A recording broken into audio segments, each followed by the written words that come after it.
Então, só recapitulando, nós estamos iniciando o nosso encontro virtual para tratar a respeito da disciplina de genética evolutiva. E esses conceitos, vários deles, eles envolvem várias áreas das ciências, né? Inclusive na própria genética, temos conceitos que envolvem a biologia celular, citogenética, genética molecular, ecologia, botânica. Então, essa disciplina de genética evolutiva, ela é uma disciplina que traz você a uma realidade ao qual você precisa conectar diferentes conceitos previamente aprendidos em outros componentes curriculares. Daí, no nosso encontro de hoje, falaremos a respeito de como a genética evolutiva ela vem trabalhando para a compreensão sobre a biodiversidade existente no nosso planeta, nas escalas que vão desde vírus até os organismos superiores. Só para darmos um pontapé inicial, né, como eu mencionei há pouco, a genética ela é entendida como ciência a partir de 1900, que foi quando quando aconteceu a redescoberta dos trabalhos de Mendel, lá de 1865, propostos através dos trabalhos do De Vries, o Schermak e o Correns, que analisando outros organismos, estabelecendo experimentos, chegaram às mesmas conclusões ao qual Mendel havia chegado 35 anos antes. Desta maneira, a partir de 1900, várias outras subdivisões da genética passaram a existir, né? Dentre elas, a genética evolutiva. Mas o seu pontapé inicial como ciência, ele se deu especialmente a partir de 1908, que foi a partir dos trabalhos desenvolvidos por dois pesquisadores, um chamado Hard e o outro Weinberg, que começaram a fazer correlações de dados experimentais, né? Isso, trabalhos realizados independentemente, mas publicados no mesmo ano, e começaram a perceber que as populações elas respondiam a padrões específicos e estabeleceram alguns princípios que a gente vai discutir no nosso encontro de hoje. Então, para darmos um pontapé inicial, nós falaremos a respeito da genética de populações e o equilíbrio de Hard-Weinberger. Antes de falarmos diretamente da genética de populações, precisamos passar por alguns conceitos, né? Precisamos reavivar alguns conceitos, né? Primeiramente, quando a gente fala de genética de populações, é preciso que entendamos que esses dados, uma vez avaliados, eles têm que ter uma finalidade. E essa finalidade ela reside principalmente no emprego desses dados estatísticos dentro daquilo que nós conhecemos como programas de melhoramento genético, seja para plantas, animais ou micro-organismos, diretamente para a geração de indivíduos melhorados ou para também a compreensão de processos evolutivos que aconteceram nessas espécies. A genética de populações ela busca correlacionar alguns mecanismos hereditários que acontecem no nível populacional, né, por meio de avaliações aleatórias entre os organismos que estão sendo mensurados. Então, entendemos que eu acho que é bem curioso, que a gente precisa compreender em primeiro lugar, o que é uma população. Uma população ela é entendida como um conjunto de indivíduos de uma mesma espécie. Antes de darmos continuidade ao conceito do que é uma população, é preciso que compreendamos, né, que uma população, como sendo um conjunto de indivíduos pertencentes a uma espécie, é preciso que a gente compreenda o conceito de espécie. Porque esse conceito ele é bastante amplo e variado a depender da ótica ao qual o pesquisador ele venha a fazer a sua abordagem.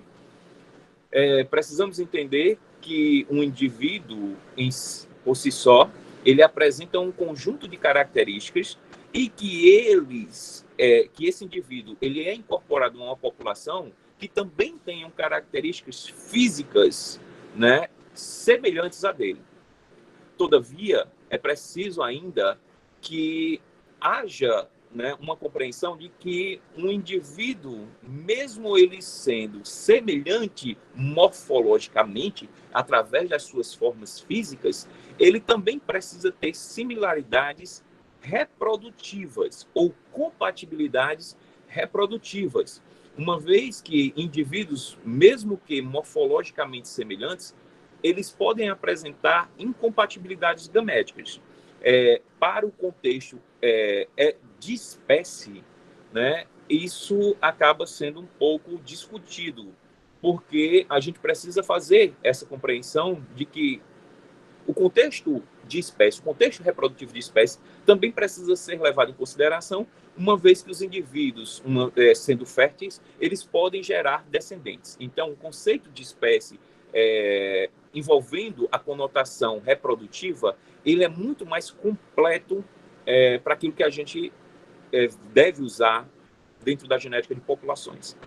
Então, espécies são indivíduos, um conjunto de indivíduos semelhantes, morfologicamente, fisiologicamente, bioquimicamente, e que esses têm a capacidade de se reproduzir e gerar descendentes férteis. Esse é um grande detalhe, porque a sua descendência, ela precisa ser fértil, né? E caso os indivíduos sejam morfologicamente semelhantes, temos o caso do burro-muro, que é o produto do cruzamento da égua com o jumento ou do cavalo com a jumenta, né? Gerando um descendente. Mas esse descendente, ele é infértil. Por isso que as espécies, né, as 3 espécies, quando consideradas, elas são pertencentes a indivíduos diferentes, né?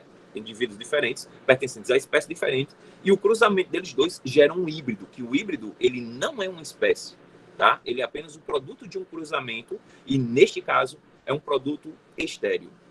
Então, uma população é um conjunto desses indivíduos pertencentes a uma mesma espécie e que elas ocupam o mesmo local, apresentam uma continuidade temporal e cujos indivíduos possuem a capacidade de se acasalarem ao acaso, portanto, trocar alelos entre si. Gente, caso vocês tenham algum comentário a fazer, né, ou alguma pergunta a fazer, vocês podem interromper ao longo da nossa apresentação, ok?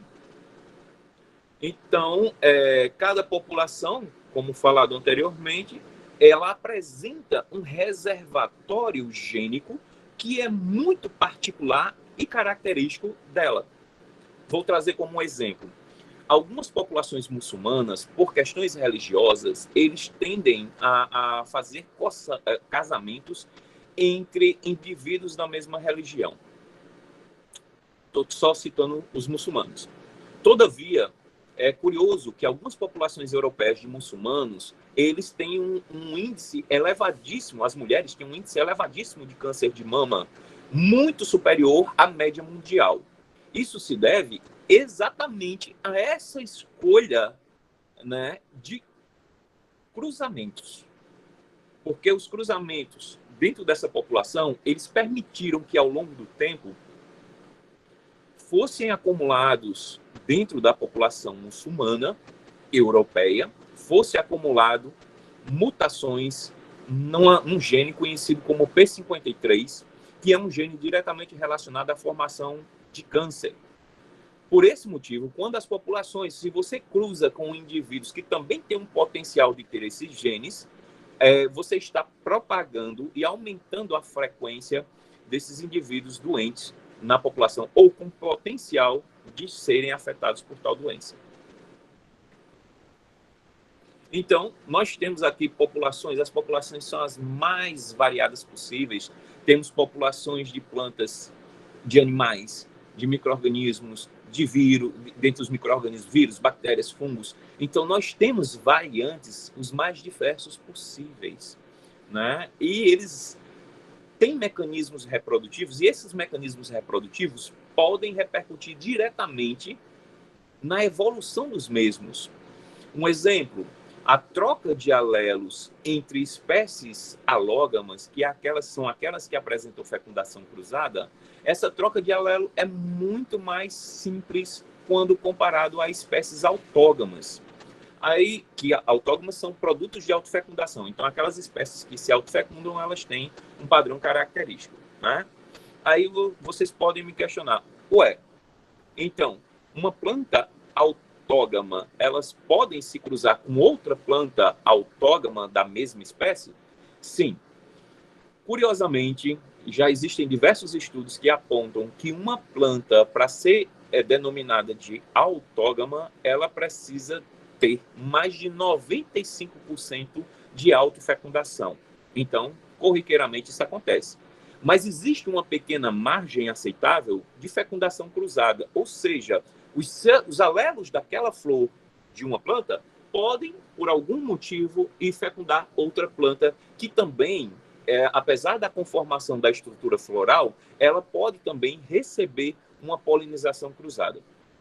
Semelhantemente, uma planta alógama, que ela é de fecundação cruzada, ela pode realizar autofecundações, como a gente vai discutir um pouco mais à frente.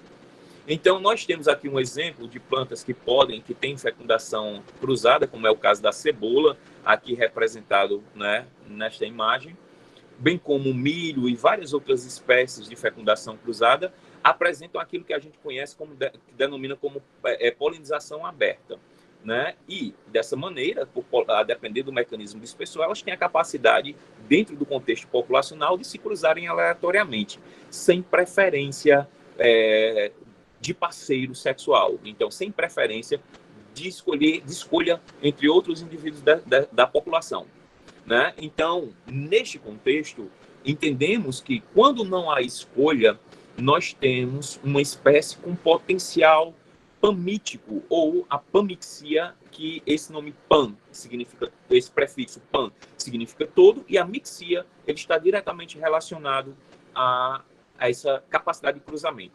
Isso quer dizer que uma dessas plantas pertencentes nessa área de cultivo de cebolas, então qualquer flor dessa daqui, ela pode dispersar os seus grãos de pólen e esses podem fecundar qualquer outra flor que ali está, né?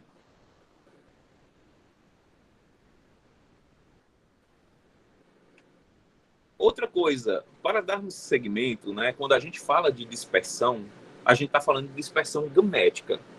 E quando eu falo de gametas, eu estou falando das unidades hereditárias. São as unidades de transmissão da informação genética entre indivíduos de reprodução sexuada, como nós. Nós produzimos espermatozoides e óvulos.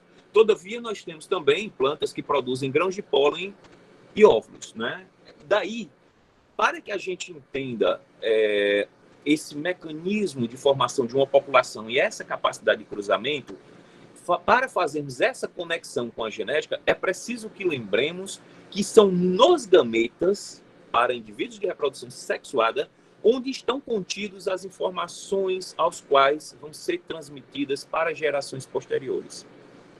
Desta forma, quando eu falo de informações genéticas, essas informações elas estão representadas na forma de regiões gênicas e regiões não gênicas. Dentre as regiões gênicas, precisamos entender que esses são segmentos de DNA ao qual estão contidas informações relevantes, importantes, para que essas sejam traduzidas na forma de uma proteína e que essa proteína tenha um papel específico dentro da célula. Mas, antes de mais nada, precisamos ainda entender que há diferenças entre genes, né? Então, eu tenho um gene envolvido na determinação da cor do olho, da cor da pele, um gene na cor do cabelo, na fibra do cabelo. Então, temos vários genes que respondem individualmente e, em alguns casos, nós temos genes que trabalham em parcerias. Essas parcerias podem ser em 2, 3, 4, 5 ou mais genes para definir uma única característica. Então, isso a gente também vai fazer a abordagem em um momento mais oportuno. Precisamos também entender que esses genes possuem variações. Essas variações, por exemplo, eu trouxe aqui, vocês vão olhar e o que é que tem a ver genes com refrigerantes em lata, né? Porque o que é que todos eles têm em comum aqui nesse slide? Coca-Cola, Guaraná, Sprite, Fanta, Fanta Uva, Jesus! O que é que nós temos de diferente ou em comum entre esses produtos? Todos eles são refrigerantes em lata. Daí, eu preciso que vocês percebam que existe uma diferença entre o gene e o alelo. Muitas pessoas confundem esses termos e é preciso que deixemos os mesmos bem claros no início do nosso encontro de hoje. Né? Por quê? Porque nós teremos a evolução no nível gênico, e quando a gente falar de evolução gênica, precisamos entender que há também uma contextualização com a evolução alélica. Então, vamos lá. E o que são os alelos? São as formas alternativas do gene que vão competir para determinar uma dada característica. Por exemplo, nós temos aqui quais seriam os alelos nesse exemplo absurdo que eu estou dando para vocês. Teríamos os diferentes tipos de refrigerantes. Então, a Coca-Cola é um, a Guaraná é outro, o Sprite é outro, né? O refrigerante Fanta também é outro e Jesus também é outro. Todas elas estão competindo no mercado para definir quem é que domina.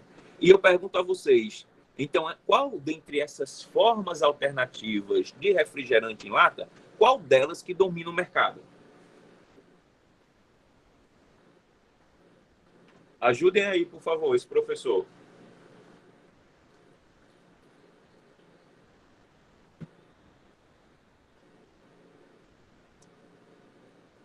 A Coca, a velha e boa Coca-Cola. Ela está aí, né, gente? Está aí conquistando todos os espaços e, inclusive, ela é a segunda bebida mais vendida no mundo. É o mais consumida no mundo, perdendo somente para a água, né? Que eu acabei de beber um pouquinho aqui para a gente dar uma continuidade. Muito bem. E daí eu espero, né, que vocês tenham compreendido bem essas diferenças de conceitos, né? Cada gene ele ocupa no genoma, que aí eu preciso lembrar para vocês que o genoma é o conjunto de todos os segmentos de DNA. Tá aí o pai da Maju, só não sei quem é o pai da Maju, mas depois eu vou descobrir.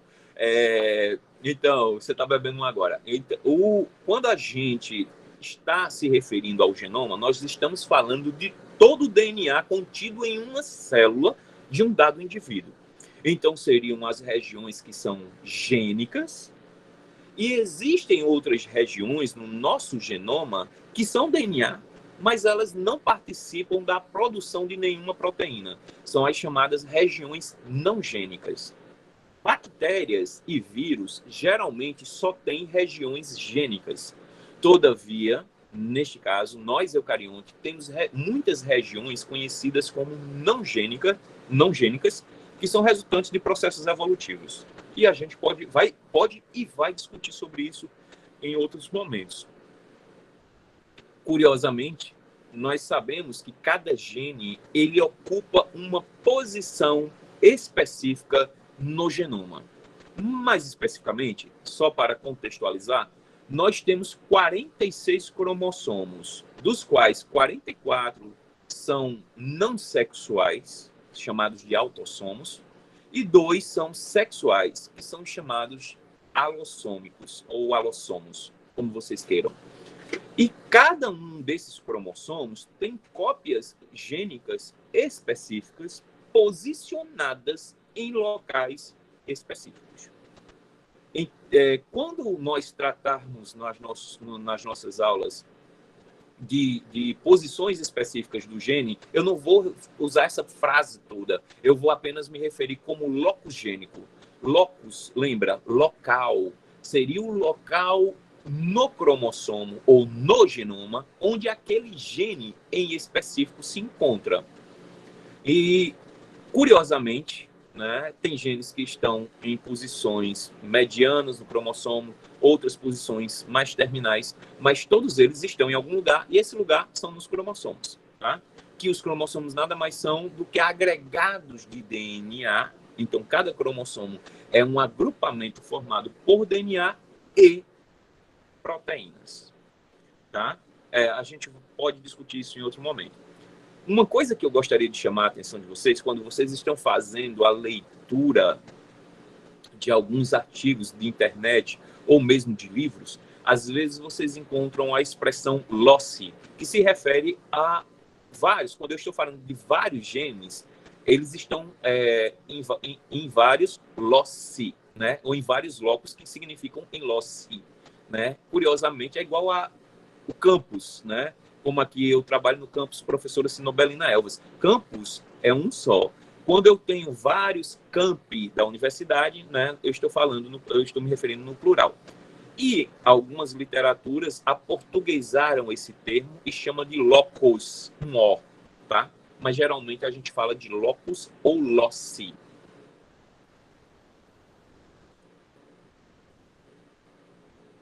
E, como eu já antecipei, né, cada cromossomo desses nada mais é do que esse agregado de DNA, né, associado a moléculas proteicas e que estão disponíveis nos núcleos, mas nós temos DNA em outras organelas, como é o caso de mitocôndrias, e para organismos vegetais temos também DNA dentro dos cloroplastos.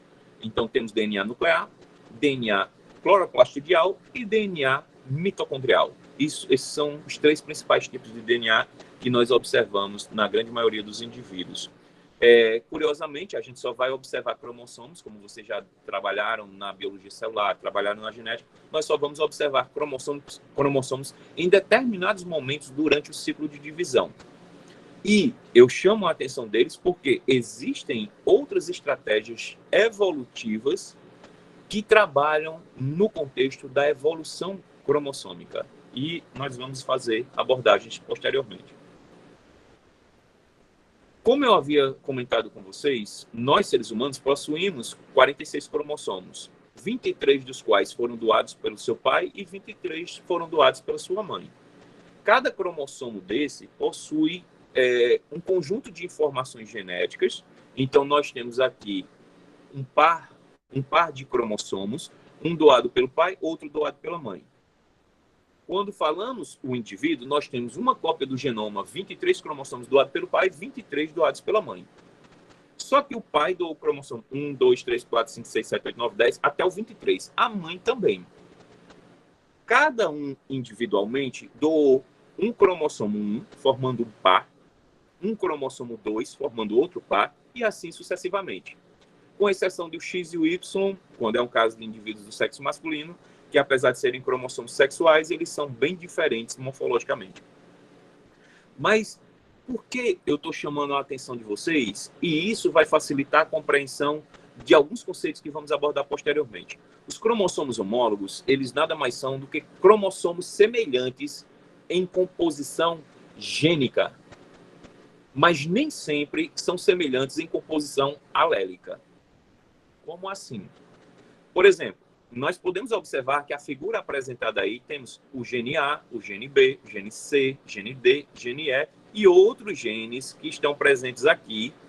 Em alguns casos, eles podem estar repetidos, como é esse que tem o gene B no cromossomo 1, que é o que vocês estão evidenciando aqui acima, e também temos um gene B repetido, duplicado no cromossomo 20, né, no par 20.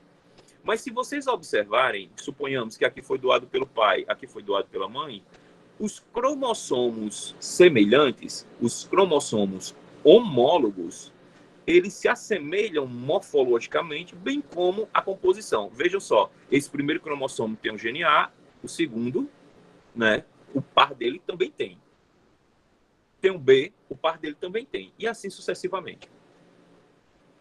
Curiosamente, alguns mecanismos evolutivos, eles se dão por meio de perdas ou de duplicações desses segmentos.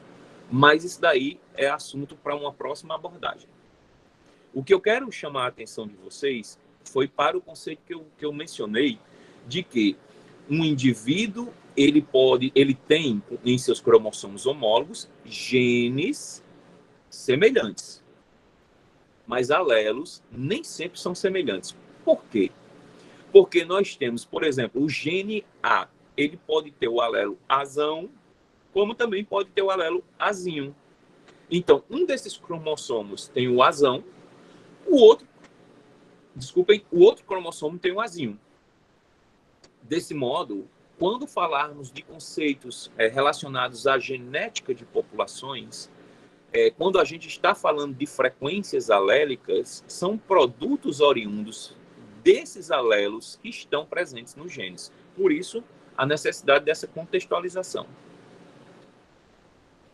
E como eu havia comentado com vocês, lá da época, desde o terceiro ano do ensino médio, nós temos aqui indivíduos que apresentam alelos iguais, na mesma posição, no mesmo loco gênico. Neste caso, temos aqui azão, azão. Outro que tem alelos iguais, azinho, azinho. E outros que têm alelos diferentes, que são azão, azinho. Os que têm alelos iguais são chamados de homozigotos. Os que têm alelo diferente são chamados de heterozigotos. Todavia, entre os homozigotos, temos aqueles que apresentam genes ao qual, quando manifestados, eles determinam uma característica. Por isso que são chamados de genes dominantes, ou de alelos dominantes. No outro caso daqui... Oi, Ana Lúcia está informando que o áudio está cortando. Isso está acontecendo para todos? Ou vocês me ouvem bem?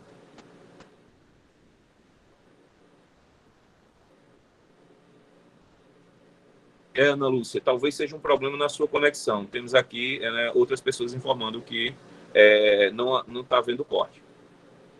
E qualquer coisa, Ana Lúcia, se você pode pedir, professor, repita essa parte. Tá. Aí, olha, nós temos aqui, só repetindo, alelos dominantes, alelos recessivos, né? E temos aqui um indivíduo que tem os dois tipos de alelos. Neste caso, a característica dominante se manifesta. Nesse caso, o dominante, ele se manifesta em sobreposição ao efeito do recessivo, né? Que o recessivo é aquele que, apesar de manifestar-se, porque tem algumas literaturas que dizem que o alelo recessivo não se manifesta. Não é bem verdade. A manifestação, ela é sobrepujada, ela é sobreposta pela expressão do alelo dominante, tá? E o alelo recessivo ele só vai manifestar a sua característica quando ele estiver em dupla dose em um indivíduo como este daqui, né, que nós observamos. Então, temos indivíduos homozigotos dominantes, heterozigotos e homozigotos recessivos. Cada indivíduo, outros dois conceitos que a gente precisa lembrar, que são conceitos que são abordados dentro da genética de populações e que são conceitos dentro da genética evolutiva, são as diferenças entre genótipo e fenótipo. Daí, gente, eu tenho aqui um indivíduo, um conceito de genótipo, que nada mais é do que o conjunto de alelos que compõem aquele indivíduo. Então, eu tenho alelo, azão, azinho, bezão, bezinho, cezão, cezinho. Posso ter qualquer que seja a diversidade dele, né? E nós temos aqui esse conjunto de alelos do indivíduo, ele é particular. E quando eu junto vários indivíduos, eu tenho um pool gênico, que esse pool é esse agrupamento de genes e de alelos da população. Suponhamos, né, nós temos dentro da população humana um pool gênico para a cor do olho. Temos lá cor do olho verde, cor do olho azul, cor do olho castanho, cor do olho preto, cinza, castanho escuro, castanho claro, mel, né? O castanho mel. Então, temos uma variação. E o que é essa variação? Lembrem-se, no mendelismo, Mendel, para facilitar, só mencionou que existia o azão e o azinho, o bezão e o bezinho. Então, cada gene era representado por duas formas alélicas. Mas hoje nós temos conhecimento que algumas características, elas têm várias formas alélicas, né? E, obviamente, quanto mais formas alélicas existirem, mais amplo é o pool gênico daquela população, né? Que seria esse conjunto de indivíduos, conjunto de genes e de alelos de um indivíduo, ou de uma população, neste caso. Aí, antes de passarmos para fenótipo, eu gostaria de saber, gente, esse indivíduo que está aqui exemplificado com as suas sequências, com essas sequências gênicas A, B, C e D, ele é homozigoto dominante, homozigoto recessivo ou ele é heterozigoto. Bora lá, deixa eu botar esse povo para participar, né? Deixa eu ver quem é que está aqui para que eu possa solicitar participação. Tamires, você acha que esse indivíduo é um homozigoto dominante, homozigoto recessivo ou heterozigoto?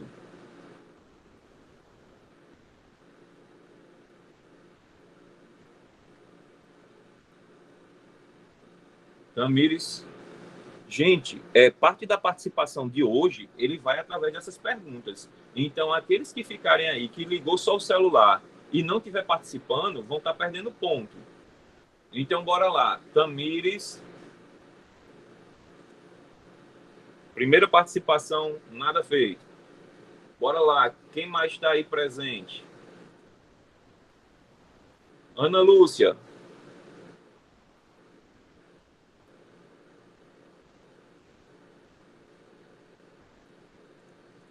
Ana Lúcia.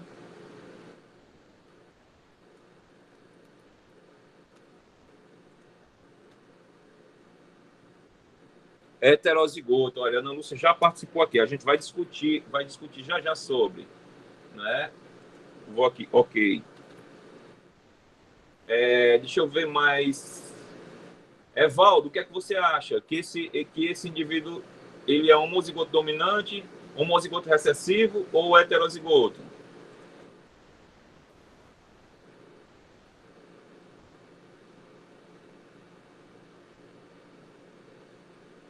Vou ficar aguardando, né? Gente, vamos participar. Fernanda. E aí, Fernanda?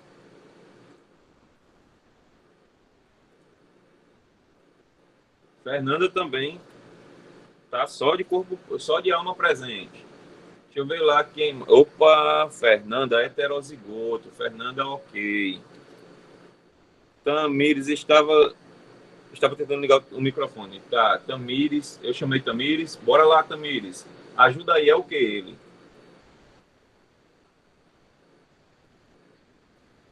Homozigoto dominante, homozigoto recessivo ou heterozigoto? Bora lá, gente. Heterozigoto, certo. Certo que eu estou dizendo que vocês participaram, estou dizendo que está certa a resposta, né? Então, vamos lá. Evaldo heterozigoto, muito bem, Evaldo, vou participando, estou dando um ok aqui. Quem mais está presente, além de Evaldo? Kelly. Bora, quero ver a opinião de vocês hoje. Heterozigoto. Ah, pai da Malu é aquela, é? Da Maju, acho que da Maju. Tudo certo. E quem mais está aí? Marciela, tá? Marciela, presente, participação, ok. E aquela, gente, aquela respondeu? Deixa eu ver se eu acompanho aqui. Evaldo, heterozigoto, não. Kelly, homozigoto. Kelly, me diz aí, homozigoto dominante ou recessivo?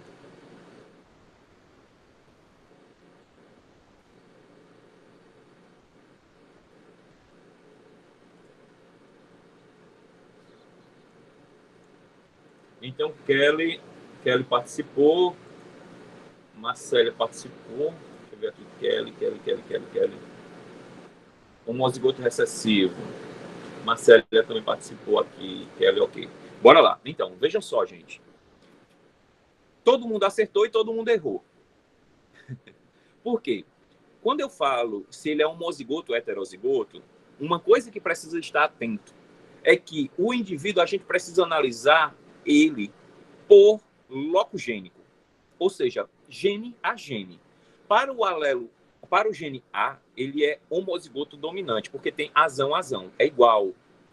Para o gene B, ele é isso, A seria dominante, Ana Lúcia. Aí, para o gene B, ele é um homozigoto recessivo.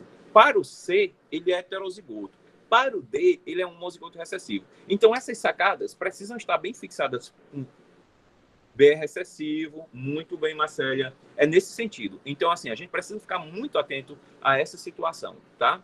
Então, quando eu estou falando que um indivíduo ele é homozigoto para um gene específico, né? Essa pode ser uma das contextualizações que a gente pode abordar dentro da genética de populações. E também, né, para a genética evolutiva.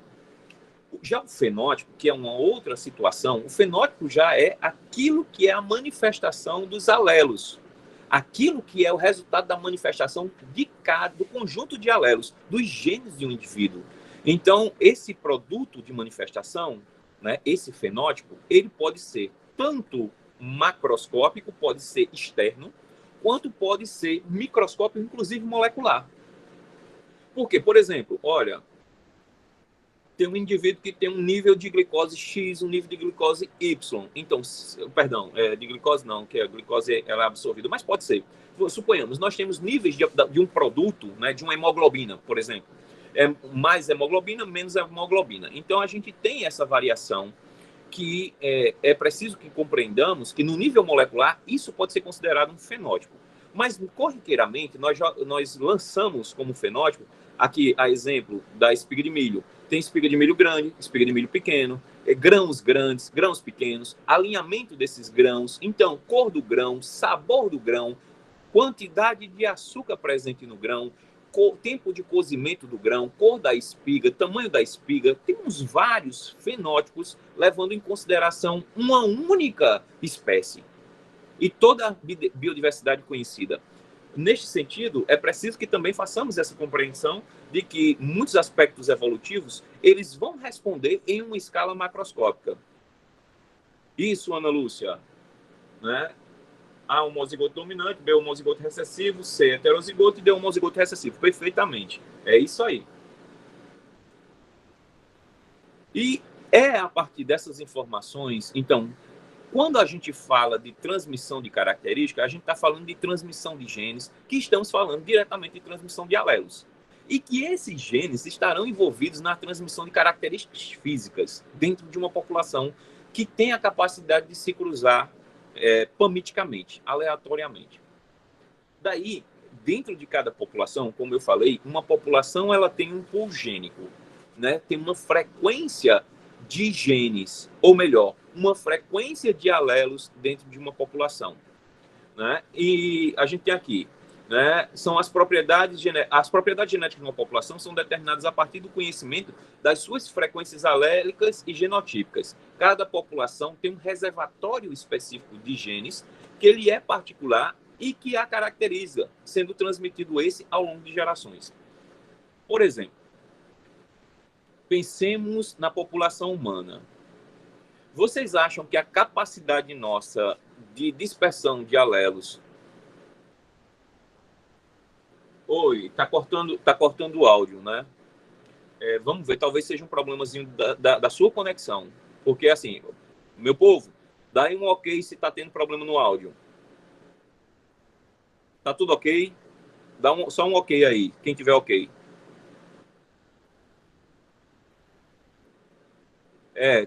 Provavelmente, Marcélia, é problema da tua conexão. Mas segura a onda aí, qualquer coisa, esse vídeo vai ficar gravado para vocês reverem ele em outro momento.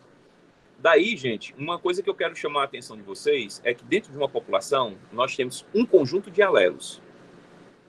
Dentro do globo terrestre, nós temos um conjunto que é muito maior de alelos dentro da população humana, né? Dentro da espécie humana. Então, a população brasileira ela é bastante miscigenada. Isso quer dizer que ao longo das diferentes gerações aconteceram trocas de alelos. Aí eu pergunto a vocês, façam essa reflexão, né? Vocês acham que a população mundial de hoje ela está mais ótimo, maravilha. A população mundial de hoje, ela tem maior facilidade de circular os seus alelos ou menor? Todo mundo aí, disparem aí no grupo, no chat. Tem mais dispersão ou menos dispersão? Pode botar só o sinal mais, menos, só para a gente agilizar.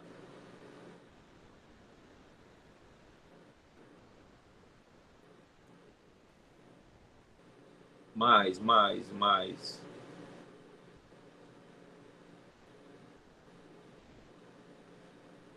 Pronto. Perfeito. Todo mundo entendeu que hoje nós temos uma maior capacidade de dispersão em decorrência também dos mecanismos que nos permitem, inclusive, atravessar oceanos, como é o caso de navios, como é o caso de aviões. Então, populações diferentes estão com essa possibilidade de troca de alelos com muito mais facilidade. Isso nem sempre é observado na natureza. Quando eu falo isso, eu estou dizendo a vocês que tem organismos que têm sistemas de reprodução específicos com dispersão de gametas também específicas, né? Hoje em dia, a população humana ela andou quebrando barreiras geográficas para ampliar essas combinações alélicas entre diferentes populações. Então, como vocês já sabem, algumas populações têm grupos de genes, outras têm outros grupos, outras, mesmo habitando a mesma região, aquilo que nós chamamos de simpatria, ou seja, indivíduos de uma mesma região, eles têm essa capacidade de trocar, sim, porque estão geograficamente próximos uns aos outros. Então, se eles são de reprodução sexuada, eles têm uma chance muito maior que essa reprodução ela venha a acontecer. Por esse motivo, nós podemos entender que os indivíduos de populações, se eles são geneticamente viáveis, se eles são reprodutivamente viáveis, eles têm essa capacidade de trocar alelos, certo? Então, temos populações com frequências alélicas específicas e outras populações com frequências genotípicas específicas que a gente vai fazer essa diferença, né? Então, os alelos, como a gente viu, são aquelas frequências azão, azinho, bezão, bezinho. Então, cada um com uma frequência específica, né, dentro de uma determinada população, a partir de um locus que a gente considera em específico, e outra condição seria a frequência genotípica, que aí se refere ao genótipo. Para cada locus gênico daquele, você vai ter uma composição específica. Tem indivíduos dentro de uma população que são homozigotos dominantes, outros que são heterozigotos, outros que são homozigotos recessivos. Quem primeiramente entendeu e propôs um teorema a respeito desse mecanismo de comportamento alélico e genotípico dentro de populações foram esses dois pesquisadores, o Godfrey Hardy e o William Weinberger, né? Algumas pessoas chamam Weinberger, né? Mas por ser alemão é Weinberger, né?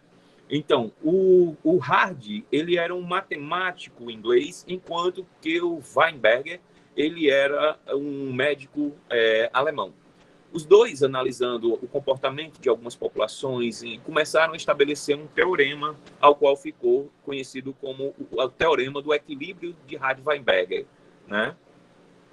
Então, lá em 1908, esses dois pesquisadores, de maneira independente e simultânea, né, chegaram às mesmas conclusões a respeito das considerações que davam base, que alicerçavam a genética de populações, né? Daí, por meio destas publicações, por meio dos seus achados experimentais, foi criado dentro da genética um ramo que ficou conhecido como genética de populações, que exatamente estuda essa dinâmica de fluxo gênico e fluxo alélico entre as populações e buscando, né, obviamente, esse estudo para elucidar prováveis situações, em um primeiro lugar, reais e outro, em alguns casos, simulações do que poderia acontecer ao longo das próximas gerações, caso alguns eventos possam alterar essas frequências dentro da população. Então, vários fatores, efeitos sobre os fatores evolutivos começaram a ser estudados, como é o caso de mutação, seleção natural, deriva gênica e fluxo gênico, dentro daquilo que são chamadas de populações migrantes. Mas veja, é uma coisa que eu chamo a atenção. O teorema de Hardy-Weinberger, ele estabelece que em uma população em equilíbrio, essas forças evolutivas, elas não atuam. Para que ela esteja em equilíbrio, essas forças evolutivas, elas não atuam. Mas a gente sabe que em condições naturais, né, a gente tem, sim, a ação molecular e a ação no contexto macro, né, desses mecanismos de evolução. Daí, também, a partir do estudo de estudos matemáticos, foi possível estabelecer a relação do comportamento, de como as populações de indivíduos homozigotos e heterozigotos elas foram sendo alteradas ao longo do tempo, em especial a partir de eventos de acasalamentos consanguíneos ou até mesmo quando eu falo consanguíneos, eu estou falando entre indivíduos aparentados, que isso geralmente não deveria acontecer quando acontece de maneira preferencial, porque o equilíbrio de Hardt-Weinberger ele fala da panmixia, dessa capacidade que o indivíduo tem de cruzar com qualquer outro indivíduo sem nenhuma predileção, que é o caso que a gente pode observar em alguns casamentos, sejam eles religiosos ou até mesmo casamentos consanguíneos entre indivíduos aparentados.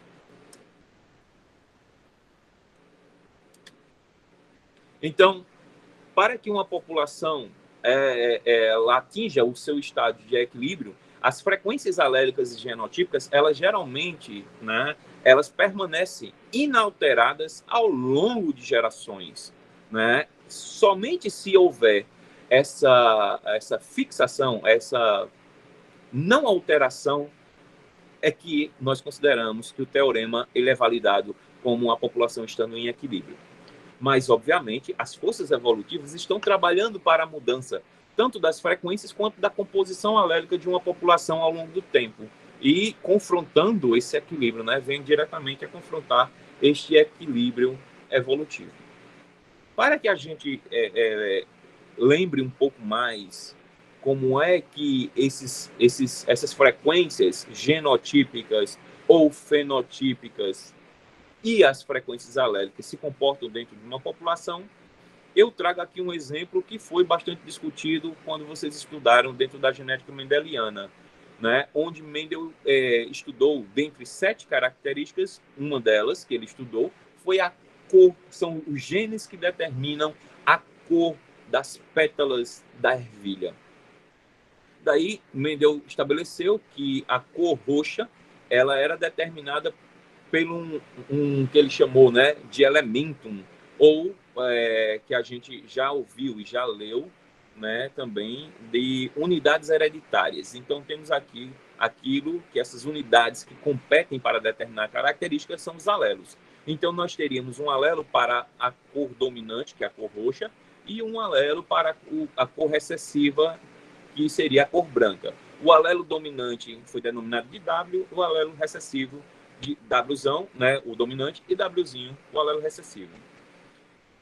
Curiosamente, a determinação da cor da pétala ela é dada pela interação de 2 alelos, um em um cromossomo, outro em outro cromossomo. Os dois vão expressar, vão manifestar essa característica para definir se ela vai ser manifestada ou a favor de um fenótipo, ou seja, da cor roxa, ou do outro fenótipo, a cor branca.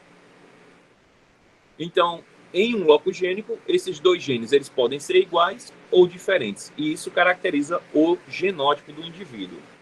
Quando os alelos são diferentes, né, um dominante e um recessivo, né, nós temos um indivíduo heterozigoto. Quando os alelos são iguais, como a gente mencionou, temos indivíduos homozigotos, sejam eles dominantes ou recessivos, a depender do tipo de alelo.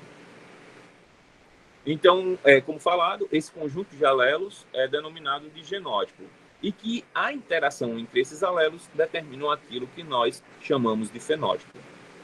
Gente, começou a chover, então, aqui em Bom Jesus, e estamos aqui com alguns ruídos. Espero que não estejam atrapalhando, né, a minha fala, né, que esses ruídos da chuva caindo não atrapalhem vocês na compreensão.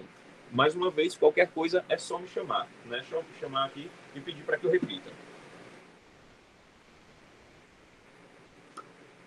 Então, como mencionado, Mendel identificou que haviam indivíduos que foram denominados de puros e outros que foram denominados de híbridos.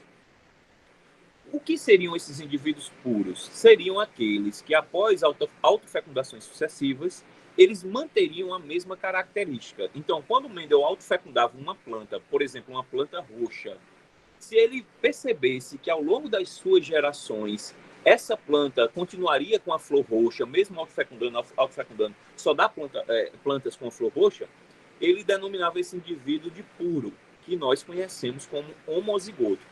Isso, temos homozigoto dominante, da cor roxa, ou púrpura, e homozigotos recessivos da cor branca. Daí, nós tínhamos indivíduos que ele percebia que, quando autofecundava, às vezes surgia um indivíduo da cor diferente da planta-mãe, neste caso, a planta púrpura. Quando ele percebia que havia um variante dentro da descendência, ele mencionava que essas plantas eram chamadas de híbridas, e nós reconhecemos elas como sendo heterozigóticas. Daí, nós temos aqui a cor da flor, que é o que Mendel observava. Mendel não analisava o genótipo, né? Ele não tinha condição técnica para fazer essa avaliação, então nós tínhamos indivíduos com a cor púrpura, com fenótipo, que era o que ele observava, e outros com fenótipo da cor branca. Já os genótipos nós sabemos que seriam aqueles alelos que Mendel definiu em sua lei, a sua primeira lei, que cada característica era determinada por um par de fatores. E estes fatores são esses alelos que podem ser iguais ou diferentes. E que eles vão competir para determinar uma característica em específico. Neste caso, a cor da flor. E essa competição, né, ele disse que tinha alguns alelos que se manifestavam, outros que eram os dominantes, e outros que, na presença no dominante, eles não determinavam a característica, que seriam o caso dos recessivos. Bom, daí nós temos aqui a frequência alélica de uma população, ela refere-se à frequência com que, né, um alelo em particular aparece em uma população. Então nós temos alelos dominantes, eles estão lá na população. Alelos recessivos também estão lá. Então, por exemplo, se todos os alelos de uma população de uma planta de ervilhas forem roxos, Wzão, se forem todos Wzão, a frequência do alelo Wzão é 100%. Então, só tem roxo 100%. Né? Ou aquilo que a gente chama de 1. No entanto, se metade dos alelos for Wzão, a outra metade, obrigatoriamente, será Wzinho. Ou seja, metade de um, 50%, ou 0,5%. A metade do outro, 50%, ou também 0,5%. Daí, nós temos dentro de uma população, podemos definir a frequência alélica empregando fórmulas em específico. Nós temos aqui, para a população, aquilo que nós chamamos, por exemplo, vamos concentrar no alelo da cor da flor, o gene da cor da flor, o gene W. Ele tem duas formas, Wzão ou Wzinho. O Wzão, qual é a frequência dentro da população? É a mesma coisa se você quiser, por exemplo, calcular a frequência de homens e mulheres. Como é que você faz para calcular a frequência de homens? Você pega o número de indivíduos do sexo masculino e divide pelo total da população. Você vai ter uma frequência lá. Por exemplo, se eu tenho uma população de 100 indivíduos, se os homens são 40, aí nós temos 40 dividido por 100, dá 0,4, que equivale a 40%. Obviamente, se 40% são homens, 60% são mulheres. Mas se eu quiser calcular brutamente, né, usando os dados, eu pego 60 mulheres dessa população de 100 indivíduos e divido, né, um pelo outro. Aí nós temos 0,6, que é o equivalente a 100%, 6 por 60%, perdoe. Já se eu quero, dentro de uma população, testar Wzão e Wzinho, façamos uma comparação semelhante àquilo que nós encontramos para homens e mulheres. Nós temos o número de cópias do alelo Wzão dentro da população, dividido pelo total de alelos da população. Uma coisa que eu chamo a atenção de vocês. Um indivíduo, para cada gene, ele tem os indivíduos como nós, seres humanos, que somos diploides, ou seja, temos duas cópias de genomas. Para cada gene, nós temos um par de alelos. Né? Em tese, se não houve duplicação. Mas para cada gene, nós temos um par de alelos. Se o indivíduo é um homozigoto dominante, ele tem 2 Wzão. Então, você tem que ficar esperto com relação a isso daí. Se ele é heterozigoto, ele tem um Wzão e um Wzinho. Se numa população eu tenho homozigoto dominante e heterozigoto, é preciso que entendamos que eu tenho um alelo dominante tanto nos homozigotos dominantes quanto em um dos alelos do heterozigoto. Semelhantemente, ele tem um dos alelos homozigoto recessivo, né, semelhante ao homozigoto recessivo que tem dois. Né?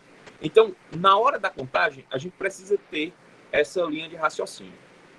Semelhantemente, se eu quero fazer a contagem dos alelos recessivos, eu vou contar quantos indivíduos homozigotos recessivos e heterozigotos eu tenho dentro da população. Lembrando que no homozigoto eu tenho 2, no heterozigoto eu tenho 1. E como vocês podem observar, nós temos aqui a frequência dos alelos dominantes, do alelo em específico dominante. Em vez de botar a frequência Wzão, nós temos P. Né? Essa é uma denominação usada dentro da genética de populações. Enquanto que o alelo recessivo nós denominamos de quê? Se eu somar os dominantes com os recessivos, eu tenho 100%. 100% equivale a 1. Vamos considerar aqui esse exemplo. Né? Então, nós temos uma população aqui pequenininha de ervilhas, onde nós temos 9 indivíduos. Percebam que desses 9 indivíduos, eu tenho um indivíduo heterozigoto aqui nesse meio. E tenho 1, 2, 3, 4, 5, 6 homozigotos dominantes e 2 homozigotos recessivos. Se eu quiser saber a frequência alélica deste indivíduo, o que é que eu vou fazer? Nos indivíduos homozigotos dominantes, eu tenho 2 alelos dominantes. Nos heterozigotos, eu tenho um alelo dominante.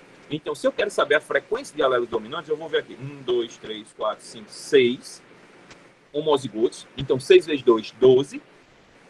Mais um do heterozigoto, 13. Então, nós temos 13, 13 né, do total da população, né, que são 18 alelos, já que são 9 indivíduos. 9 vezes 2, 18.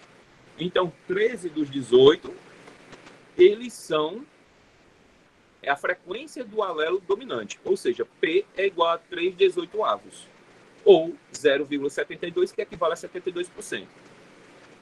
Já o Q, nós temos 5, né? Aqui, olha, 4 em 2 homozigotos recessivos, mais 1 no heterozigoto. Então, nós temos 5 de 18, que se vocês observarem, dá 0,28, ou 28%. Se eu somar 28% mais 72%, eu tenho 100% da população aqui representada. Então, somatório P mais Q é igual a 1, ou seja, P mais Q é 100%. Isso daqui pode ser comprovado através deste exemplo daqui.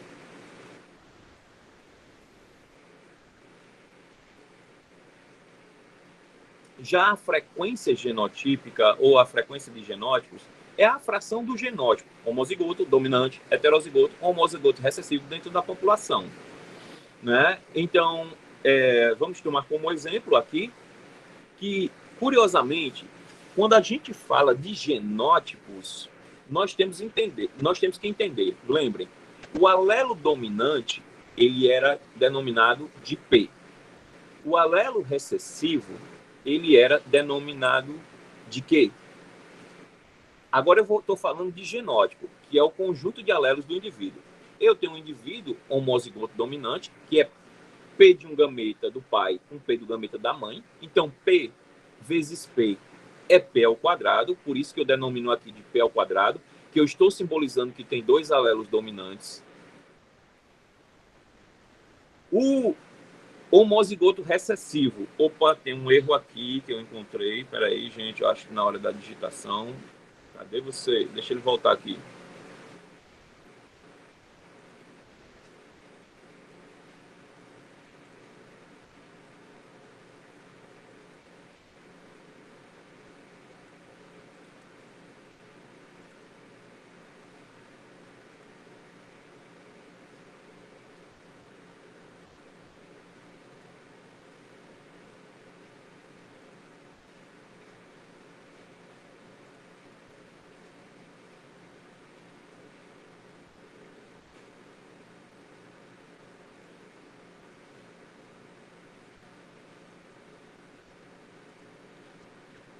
Então, gente, feita a correção. Então, nós temos um indivíduo que é o homozigoto dominante, que ele tem 2 alelos dominantes, então é P vezes P. O homozigoto recessivo, que ele tem O homozigoto recessivo, que tem 2 alelos recessivos, obviamente, então é Q vezes Q, que é Q ao quadrado. Só que, curiosamente, uma coisa que eu vou mostrar para vocês aqui é que no quadro de Punnett, nós temos aqui, em uma população de cruzamento livre, né, nós teríamos a possibilidade... Oh, Jesus, trava não.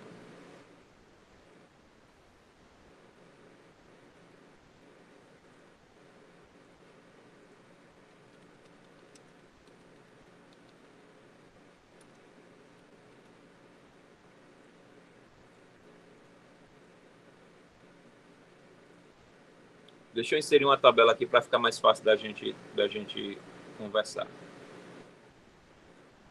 Então, no quadro de Punnett, nós temos uma definição que o indivíduo ele pode ser azão, azinho, né, que é o que Mendel testou em sua segunda lei, né, ou, perdão, na sua primeira lei. É o cruzamento da geração, a autofecundação da geração F1.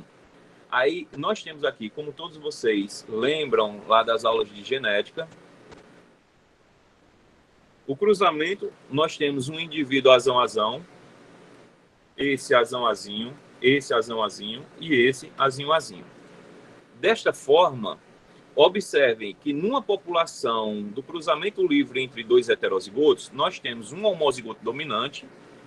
No outro exemplo que a gente chamou foi Wzão, que é aqui P ao quadrado. Nós temos o homozigoto recessivo, que lá nós chamamos Wzinho, que é o Q ao quadrado.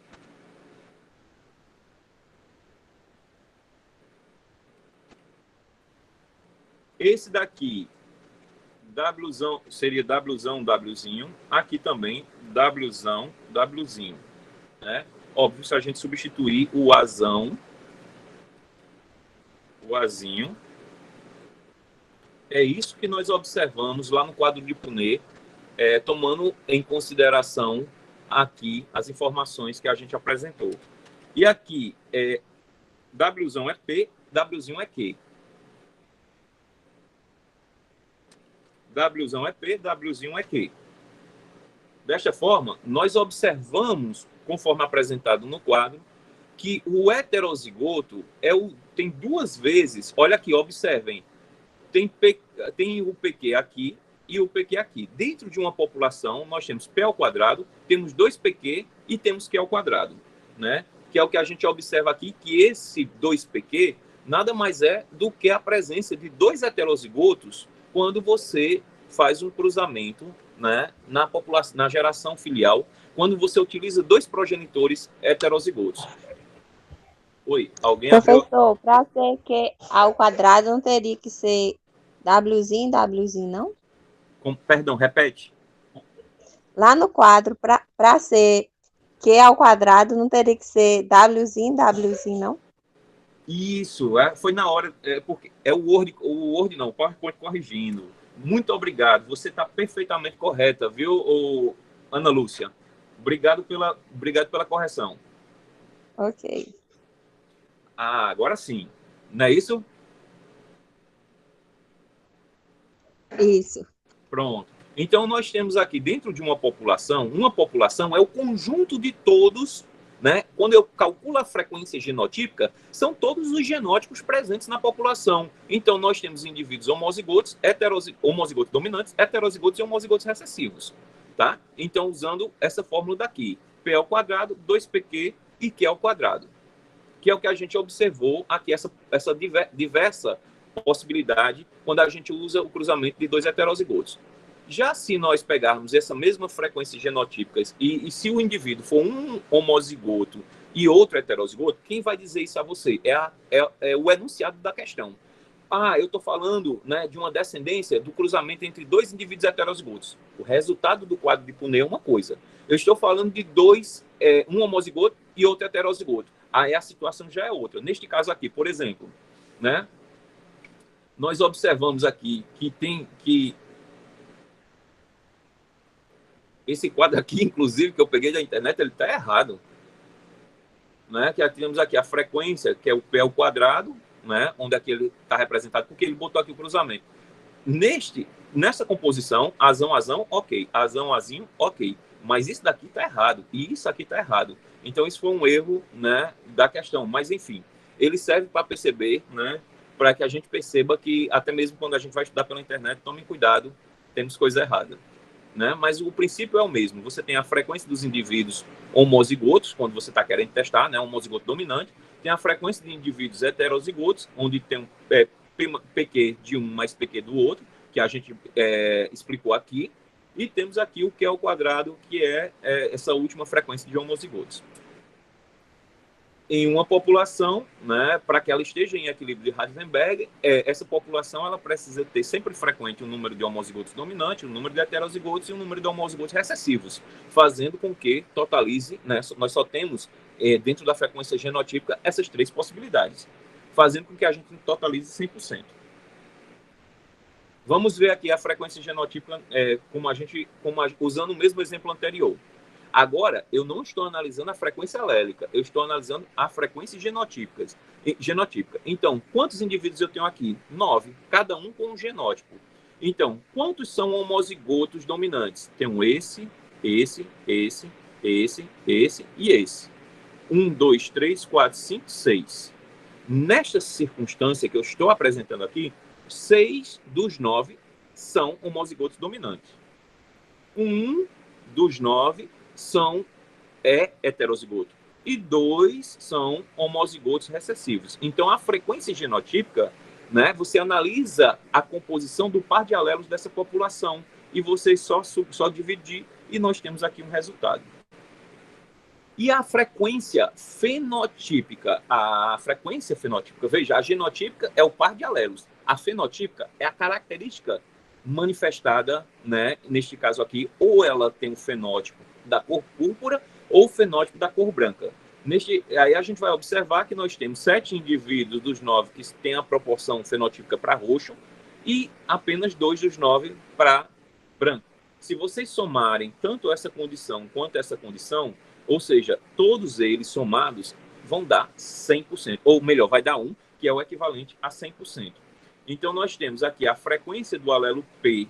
Aí, como é que a gente faz? A frequência do alelo P foi aquilo que a gente calculou. São 13 alelos, né? 12 presentes nos homozigotos dominantes, mais um heterozigoto, 13 dos 18, porque aí, quando eu falo de alelos, eu estou falando que o indivíduo tem 2 cópias, né? Cada indivíduo tem 2 cópias, então são 9 indivíduos vezes 2, 18. E nós temos a frequência de Q como sendo 5 de 18, que são 4 dos homozigotos dominantes, mais um presente no heterozigoto. Então, nós calculamos as frequências genotípicas, fenotípicas e alélicas dentro desta população. Agora, vamos supor que voltamos uma geração mais tarde e conferimos as novas plantas de ervilha que agora compõem a população. Para encontrar a frequência alélica, nós novamente precisamos de cada indivíduo contarmos o número de alelos. Se a gente fizer isso em uma nova geração, né, quando você compara a geração parental, agora, se você tem uma nova geração, essa geração ela pode ter tido fluxo gênico, pode ter tido novas recombinações, e a contagem você vai estabelecer como sendo agora diferente, baseado naquilo que você observa na nova geração. Essa daqui só tinha 2 genótipos contendo alelos recessivos, essa daqui já tem 4.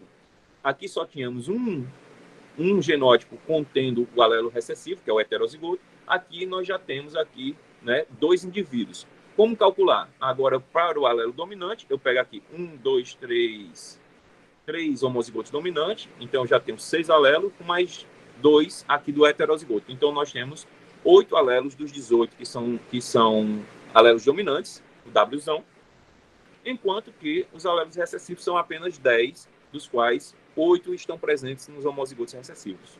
Tá? Então, vocês percebam que, quando comparado à população original, as populações posteriores elas podem sofrer modificações nas frequências, tanto genotípicas quanto fenotípicas. Né?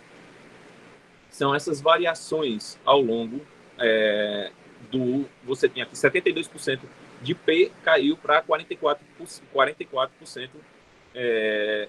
enquanto que a de Q era 28 subiu para 56. Percebam que, semelhantemente, quando se soma a frequência de P mais Q, elas, independente da situação, geração após geração, elas se mantêm como sendo 1, que é o 100%. né? Então, se houve mudança de frequências de alelos durante as populações que a gente observou, então podemos dizer que a população ela sofreu ação de forças evolutivas caracterizando essas mudanças, porque em uma população em equilíbrio espera-se que a frequência genotípica e alélica ela se mantenha geração após geração. Se modifica, é um sinal de que houve, né, algum mecanismo evolutivo atuando. Um outro exemplo que a gente pode observar aqui, né, em uma população de besouros, nós temos indivíduos homozigotos dominantes, heterozigotos e homozigotos recessivos. Lembrando que a presença do alelo dominante leva o besouro à cor cinza, enquanto que o alelo recessivo determina a cor clara. Tá? Se a gente pegar numa população, né, nós temos aqui o valor de P e o valor de Q. A exemplo, nós temos aqui P igual a 0,3 e Q igual a 0,7. P mais Q igual a 1. Se eu pego essas informações, eu consigo, se eu tenho a informação da frequência de alelos, eu posso calcular a frequência genotípica, porque eu sei que a fórmula nada mais é do que o produto do P mais Q versus P mais Q, né? Que é um binômio de Newton. Que aí você dá o quadrado do primeiro mais 2 vezes o primeiro pelo segundo mais o quadrado do segundo. É igual a 1. Então, nós temos aqui como calcular. Exemplo, qual é a frequência dos homozigotos dominantes? Que é P ao quadrado. É 0,3 vezes 0,3. Dá igual a 0,9. 2PQ, eu pego 0,3. Quanto é que é Q? 0,7. Faço a multiplicação 2,03, 0,7. E temos o produto 0,42, que é a frequência com que eu observo os heterozigotos nessa população. E que ao quadrado é 0,7 vezes 0,7, que dá igual a 0,49 ou 49% da população. Daí, de uma maneira muito simples, eu consigo determinar essas frequências, uma vez tendo, obviamente, a frequência alélica da população, eu consigo calcular a frequência genotípica. E vice-versa também. Né? Então, eu tenho aqui o quadro de Punnett, onde você tem exemplificados os gametas, né, que a gente precisa entender que esses gametas estão dentro da população, naquelas frequências que a gente abordou, e nós, né, podemos fazer os cruzamentos para obter, olha aqui, 0,9, aí o 0,42, que é 21 do gameta de um, mais 21 do gameta do outro, e o outro 0,49, que nada mais é do que o 0,7 de um vezes 0,7 do outro. Então, percebemos que uma geração de descendentes com as mesmas frequências genotípicas da geração são, neste caso, 9%, 42% e 49%. Se as frequências genotípicas não mudarem ao longo de gerações, também devemos ter as mesmas frequências alélicas nos parentais.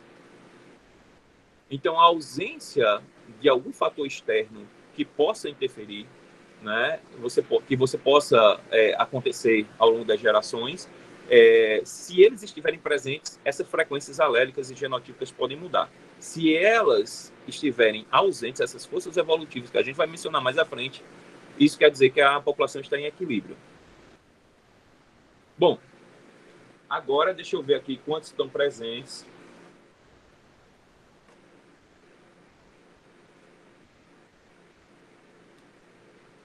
Gente, chegou a hora de uma atividade.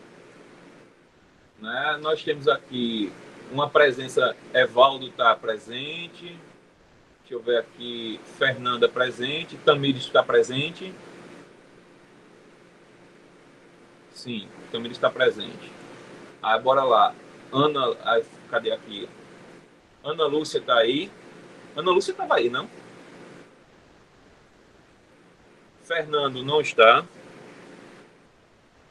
Jaiane não está. Kelly está aí ainda, está sim. Pronto, Ana Lúcia está ok. Marciela. Marcela não está. Oh, cadê? Ah, tá, perdão, é porque eu estou vendo o login aqui, tá? Raikkonen não está. Vanilza não está. E Jaqueline está aí, né? Jaqueline está. Ok. Jaqueline participou, não foi, Jaqueline? Olha aí. Falamos, eu acabo de chamar a Jair. Jaiane e ela apareceu. Né? Então, bora aqui. Aqui é uma outra frequência que eu estou fazendo aqui. Só para poder, né, a gente ir sistematizando. Gente, todos vocês estão observando esse quadro aí. O que eu quero fazer com vocês agora, né, é uma atividadezinha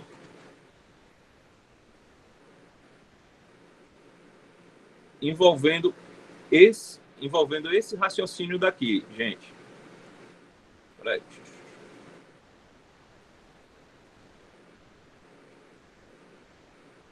Tá? Então, o que é que eu vou fazer? Eu quero que um de vocês, cada um, eu vou, por exemplo,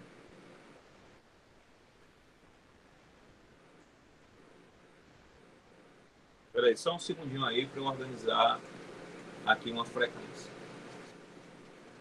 Alex faltou. Tá.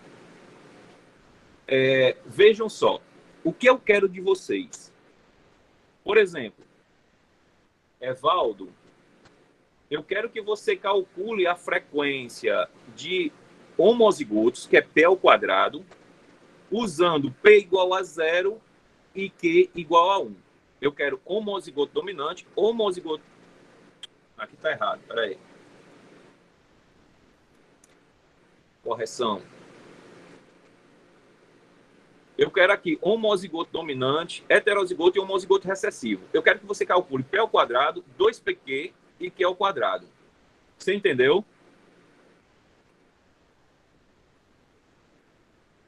Evaldo. Ó, gente, a participação.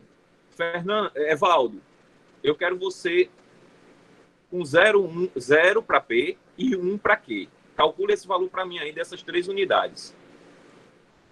Agora, Fernanda, calcule para mim usando... Tá aqui, olha.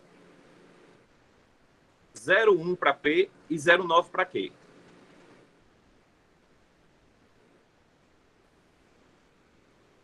Ana Lúcia, use 0,2 para P e 0,8 para Q.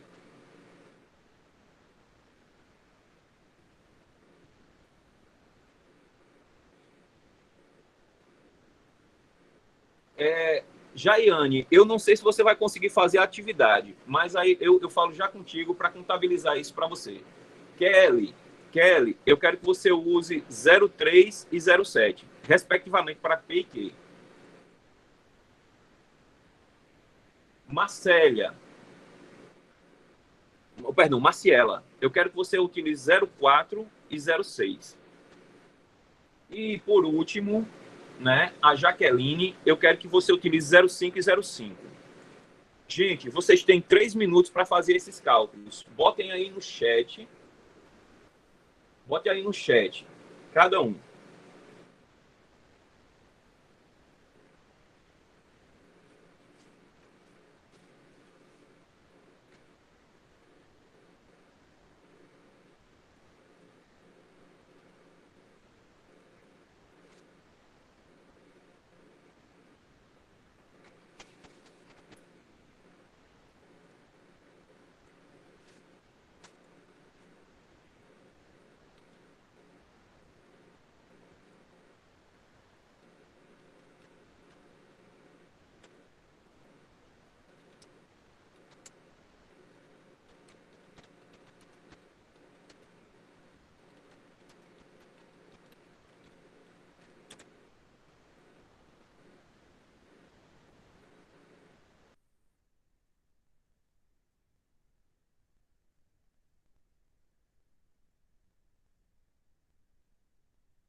Gente, eu passei o valor. Estou perdida, não consigo responder. Ó, veja só, Jaiane, é porque tu chegou agora.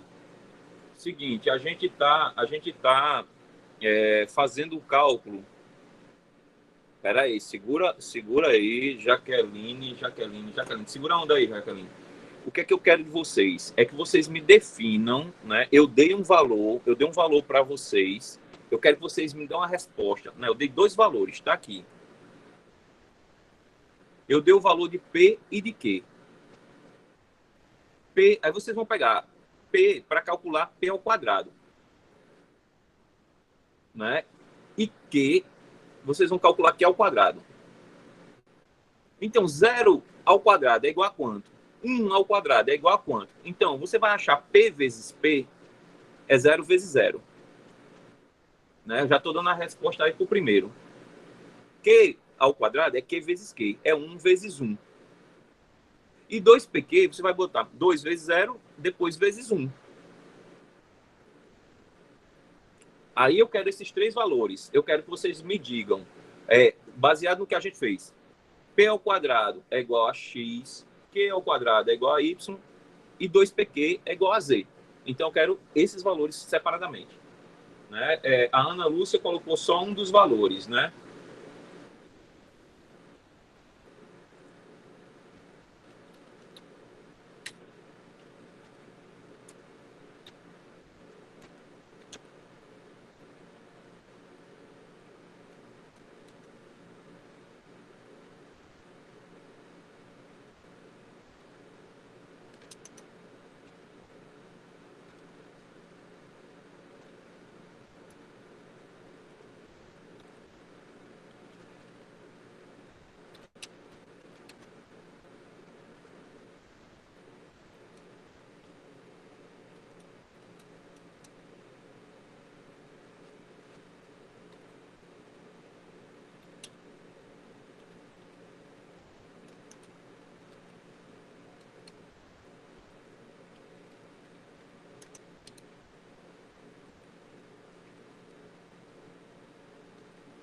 Gente, ó, para facilitar a vida de vocês, olha aí, Kelly já soltou a dela aqui, ó.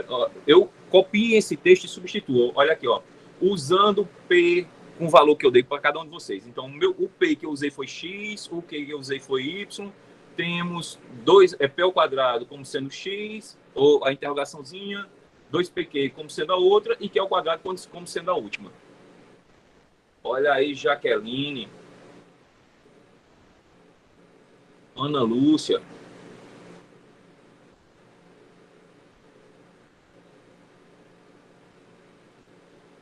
Tá? Mais um minutinho aí para vocês encerrarem.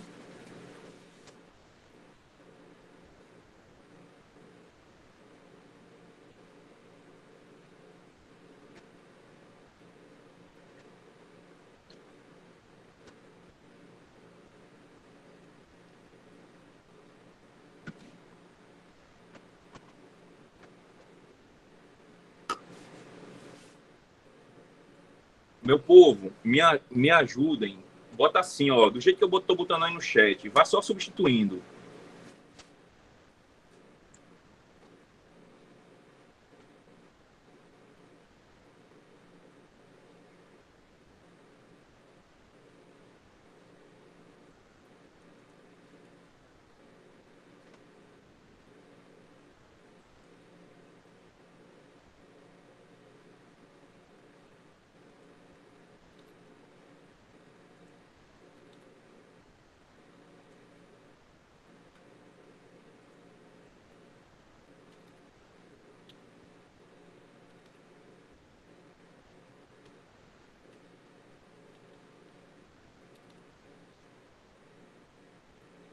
Isso.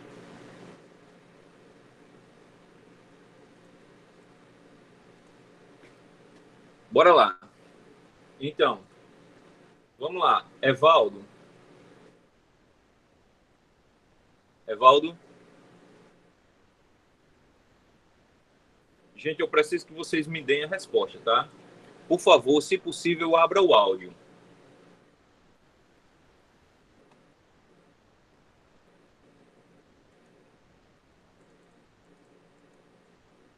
Evaldo? Não está aí não, né? Bora lá. Evaldo até agora não apareceu. Deixa. A Evaldo foi sair da reunião. Fernanda?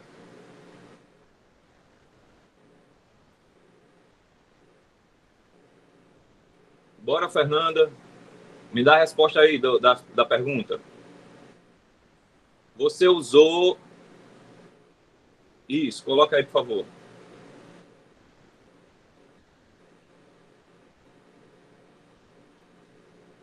Evaldo, bota a tua resposta aí, Evaldo. Ou abre o áudio, se você quiser, pode falar.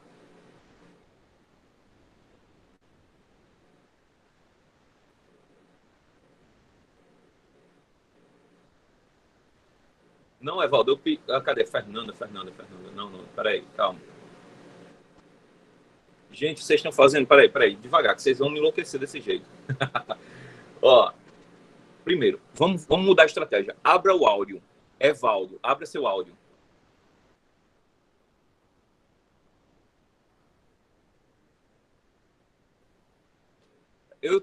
A resposta, Evaldo, sou eu que estou perguntando a você. Qual o valor calculado para P ao quadrado, 2PQ e Q ao quadrado?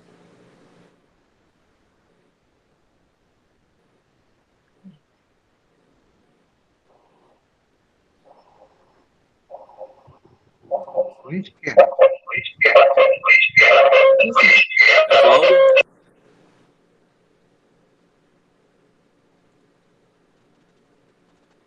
Evaldo, tenta repetir a pergunta, eu não tenho os dados. Ah, rapaz. Ó, Evaldo, usa P igual a 0. Eu vou passar para outro, depois eu volto para você, tá? P igual a 0 e Q igual a 1.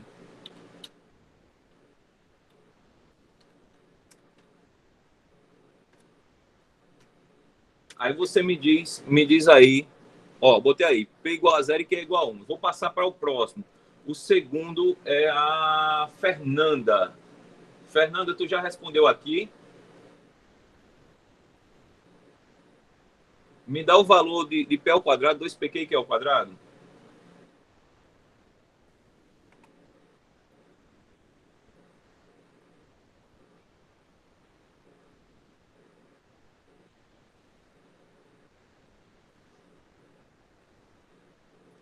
P ao quadrado, deixa eu ver aqui. P ao quadrado, 0,1. Ó, gente, bora lá, Fernanda, vamos com calma, não consegui entrar só agora. Calma aí, peraí. P ao quadrado, que é aqui, 0.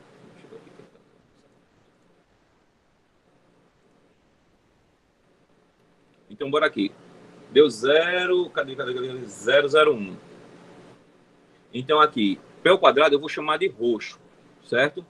Ó, 001, vamos aqui, né? Certo. 2PQ, dá quanto? Dá quanto, Fernanda?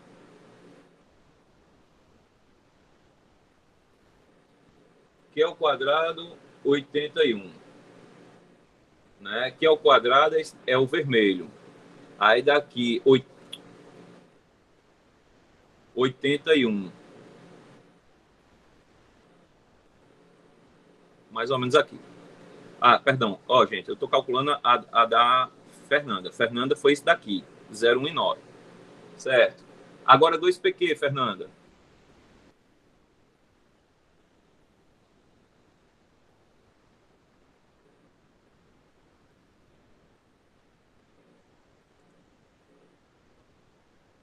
Tá. 2PQ é 0,18. Vou só adiantar aqui, viu, Fernanda? 2PQ é 0,18. Então, vou pegar aqui. 18 está aqui, olha. 0,18. Então, está mais ou menos aqui. Agora, vamos para o próximo. Depois de Fernanda, temos Tamires. Tamires. Bora lá. Quanto é que é Quanto é que é P ao quadrado?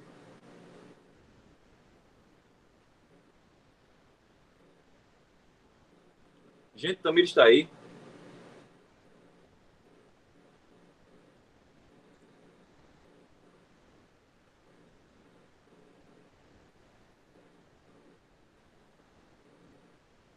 Gente, bora, ó, vê só.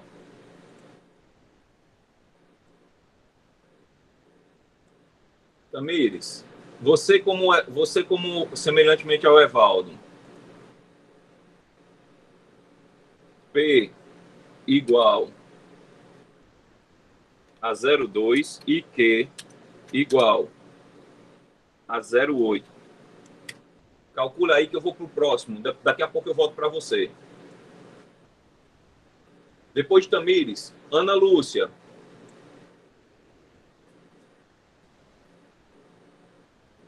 Oi, professor. P Você ao fez quadrado é 0,04. P ao quadrado. Ana Lúcia está usando o 0,3 e 7. Não, professor. 0,208. Ah, você está usando 0,208. Tá. Isso. P ao quadrado é o quê? 0,04. Certo. Então tá aqui, ó. Eu vou colocar você, olha, você aqui, 0,2 e 8, não é isso? Isso. 0,4 é aqui, mais ou menos, mais ou menos na metade. Certo. Agora, 2PQ. 0,032. 0,032. Então, aqui, 2PQ, 0,32. Vou botar aqui. Certo. E, bora lá. E Q ao quadrado? 0,64. Perfeito, perfeito. Então, aqui, ó, 0,64. Ô, Jesus, vai, sobe. 64, mais ou menos aqui. Certo. Bora lá. Obrigado, Ana Lúcia. Vou já dar o ok aqui em você. Agora vamos para Jaiane. Você conseguiu calcular? Ah, não, Jaiane não recebeu dados. Espera aí, que eu já informo. Bora lá. Kelly.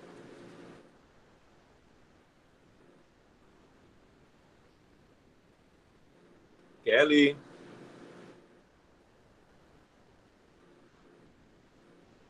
Kelly não responde. Marciela. Ah, Kelly já botou aqui. Perdão, Kelly. Marcela, só um segundinho. Kelly postou aqui. P ao quadrado igual a 0,09.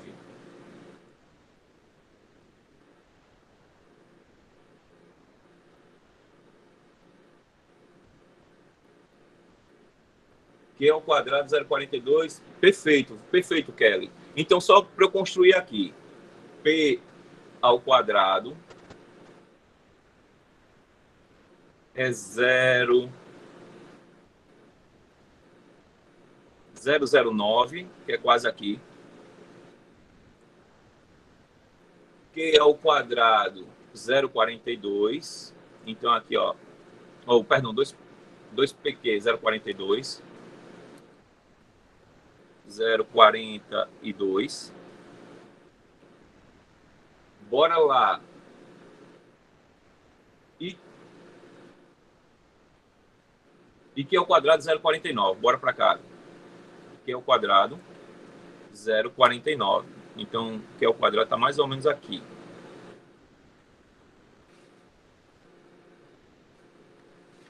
Quem é o próximo da lista? Deixa eu ver aqui.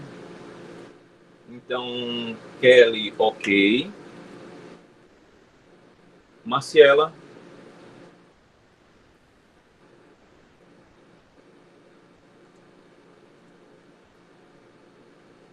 Evaldo, eu preciso que você calcule. Eu já lhe disse o valor de P e o valor de Q. Eu preciso que você calcule P ao quadrado, 2PQ e Q ao quadrado. Já, Marciela, deixa eu ver se eu acompanho aqui, Marciela. Aqui, né? Obrigado, já vi aqui, Marcela. Então agora é 0,4 e 6. 16, 48 e 36. Perfeito, perfeito. É isso daí. Deixa eu dar logo o ok aqui em você. Jaqueline, você é a próxima, viu? Já se prepara aí, enquanto eu coloco aqui os dados. Né?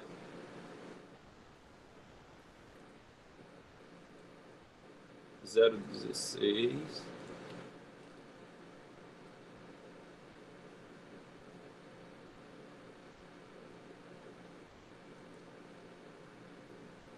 Certo? 0,16. 0,48. 48. Vamos botar aqui. E o outro, 0,36.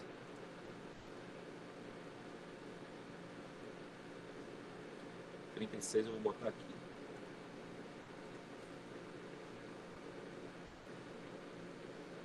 Jaqueline, 0505, temos 0,25,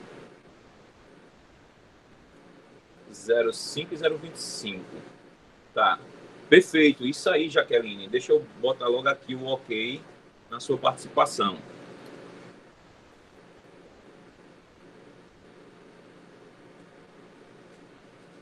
Tá, agora deixa eu pegar 0,25 para o primeiro, 0,25. O segundo, 0,5. E o terceiro, 0,25. Vamos botar aqui junto, para a gente saber que tem os dois. Tá, quem foi que respondeu aqui? Fernanda. Fernanda.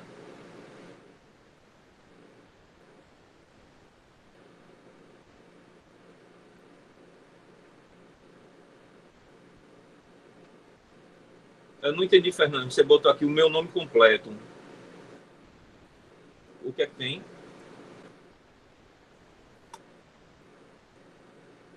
Isso, seus valores também estão corretos, viu?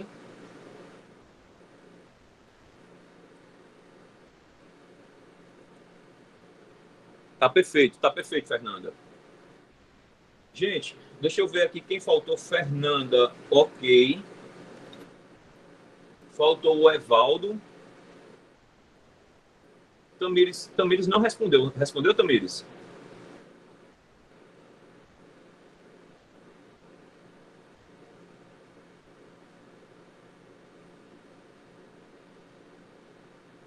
Tamires não respondeu. Aqui. A Jaine. Tá. Faltou. Tá. Gente, seguinte. Eu vou copiar aqui uma tabela para vocês, só para a gente fechar esse raciocínio daqui.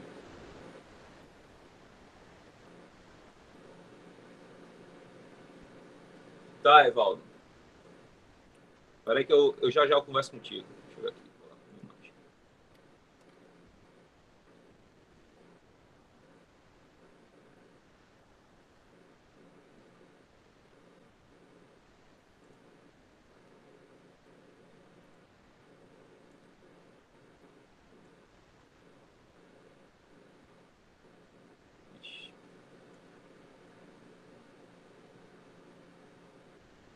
Tamires.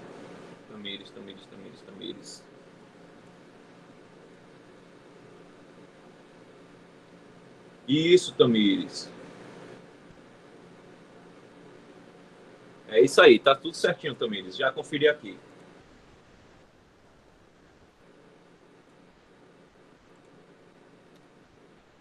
Ó, gente, seguinte. O que vocês fizeram foi até 005. O que é que a gente percebe? Vamos botar primeiro os roxos, tá? Que tá aqui, olha, a tabela de P2. Eu já tinha feito o cálculo prévio com para vocês. Deixa eu ver se eu consigo melhorar essa situação.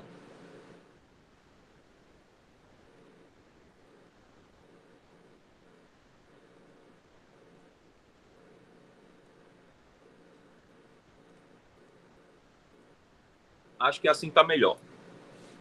Ó, quando a gente calculou 0, 1 e 9, usando P e Q como 0, 1 e 9, os valores foram 0,1, 18, 0,1, 0,01, 0,18 e 81. Somando isso daqui dá 100%. Então, isso daqui a gente já resolveu. O que o Evaldo, olha, eu pedi com P0 e Q1 para você calcular. P ao quadrado, 0 vezes 0 é 0. Então, vamos voltar aqui. Vou voltar para fazer o do Evaldo, tá? Então, aqui, P ao quadrado, 0. 2pq, qualquer número vezes 0, então 2 vezes 0 é 0 também. Então, 2pq também é 0. E Q ao quadrado, né? Aí a gente tem aqui que é 1 vezes 1. 1 vezes 1 dá 1. Aí a gente parou, fez aqui com... A gente fez com 0 e 1, 1 e 0,9, 0,2, 0 e 1, 0,1 e 0,9, 0,2, 0,8, 0,3, 0,7, 0,4, 0,6, 0,5, 0,5. Agora eu quero 0,6, 0,4. 2pq 0,6, 0,4 é isso daqui, olha. Vocês estão observando. É 0,36. Então eu venho para cá. 35, 36. Tá? Eu vou botar todos os roxos para vocês entenderem. 36, 49. Então bora para cá. 49 o próximo. Dá quase isso. Depois de 49, 64. 64 dá por aqui. E por último, temos 81, que aí temos aqui 0,81 e 1. Esses eram os valores que eu queria que vocês calculassem. Se todo mundo tivesse aqui, tivesse calculado. Agora vamos para os verdes. Os verdes a gente parou aqui em 0,5. Agora 0,48. Aí nós temos aqui 0,40. Perdão, aqui 48. Depois 0,42. O próximo é 42. 42. Depois 32. 32. E depois de 32, 18.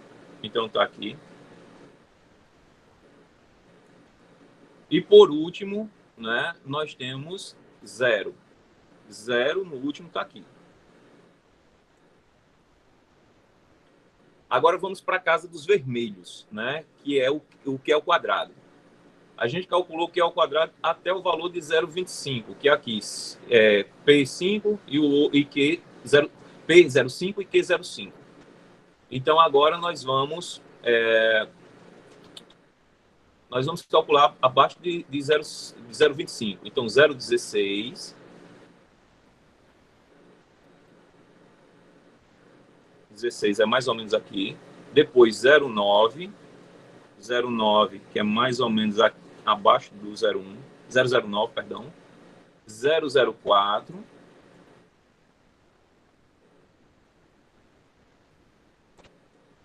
0,01. E por último, 0. Vou botar aqui junto. Todo mundo entendeu essa pontuação que eu dei? Né? Que esses dados são baseados nesses cálculos que a gente fez na tabela anterior. Observem aqui, eu vou fazer o seguinte, vou colocar aqui linhas.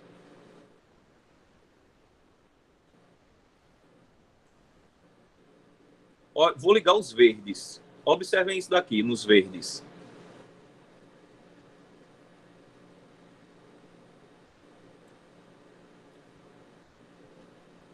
Perceberam que formou uma curva? Ascendente e depois descendente. Agora, vamos para... Isso é o caso dos heterozigotos. Agora vamos para o caso dos homozigotos dominantes, que são os roxos. Vamos lá, de novo. Ligando os pontos. Agora nós temos uma curva ascendente.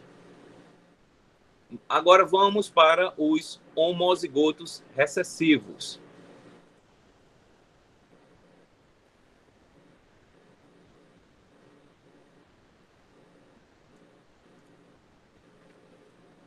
Gente, por acaso, mas só por acaso, vocês já viram essa figura antes?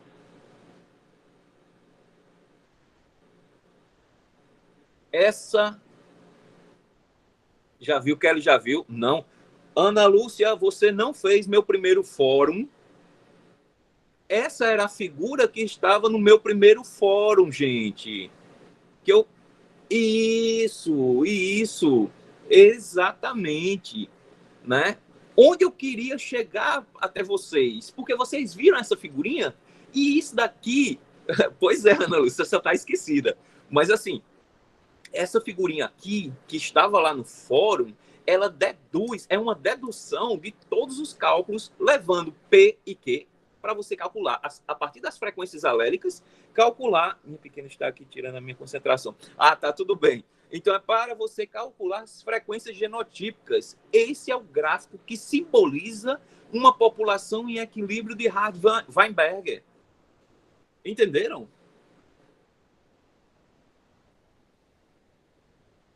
Então, gente, né, vamos dar... Esse trabalheiro era a nossa atividadezinha, né, que a gente tem. Então, bora dar continuidade às nossas falas. Bom, olha, eu não vou nem mencionar, mas fica aqui o alerta. É muito importante, eu considero muito importante, né, as premissas ou os pressupostos que levam a você entender que uma população está em equilíbrio de Hardy-Weinberger. Eu considero isso como importante. Daí, vejam só, nós temos aqui os processos que podem alterar essas frequências. Podem. Mas uma população em equilíbrio, elas não alteram a frequência. Gente, esse horário está certo? Já são 4h44.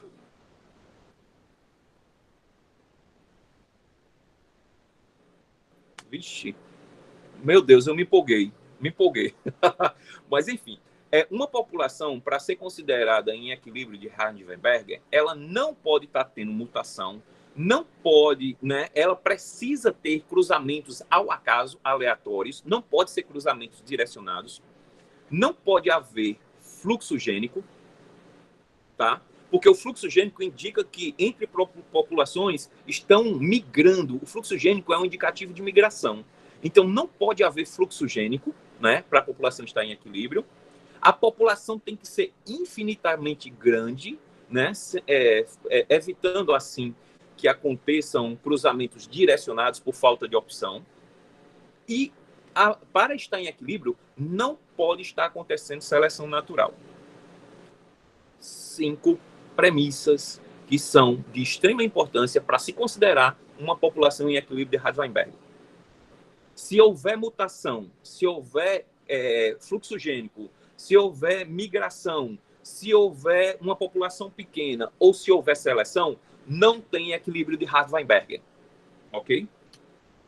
Né? Se uma população, se um desses pressupostos não forem atendidos, pelo menos um, pode ser que sejam 2, ou seja, pode ter mutação e seleção, pode ter migração e mutação, pode ser, se tiver mais de um, se vai alterar as frequências de Hardy-Weinberger, ela deixa de estar em equilíbrio. Então, uma outra coisa que eu quero chamar a atenção de vocês é o seguinte, gente, uma população, a gente considera uma população, ela pode estar em equilíbrio ou não. Mas a gente, quando diz que uma população está em equilíbrio ou não, a gente tem duas situações as quais a gente pode imaginar que essa população ela está em equilíbrio. Quando você analisa o genótipo, então, se algum desses alelos, algum desses genes do genótipo sofrer um desses processos, ele estará, sim, sofrendo, quebrando o equilíbrio. Mas você também você sabe que o indivíduo ele tem vários alelos. Pode ser que em um dos genes pode estar havendo mutação, em outro, não. Esse que está havendo dentro do mesmo indivíduo, o indivíduo pode estar em equilíbrio, como também pode não estar em equilíbrio. Se naquele gene específico estiver acontecendo mutação, você quebrou o equilíbrio. Mas se esse está havendo a quebra do equilíbrio, nesse segundo, pode ser que não esteja havendo e ele está em equilíbrio. Depende muito do que você vai comparar dentro da população. Então, a gente vê aqui, olha, se olharmos para um gene, verificamos se os critérios acima são verdadeiros para apenas um gene. Pode ser que seja. Mas também precisamos olhar para o genoma como um todo, porque o genoma como um todo pode ou não estar sofrendo interferências, quebrando assim esse equilíbrio de Hardy-Weinberg. E óbvio que os mecanismos evolutivos que estão atuantes são os mais diversos. Mutação, que nada mais é do que uma alteração no segmento de DNA, né? E eu vou deixar para comentar com vocês em um outro momento.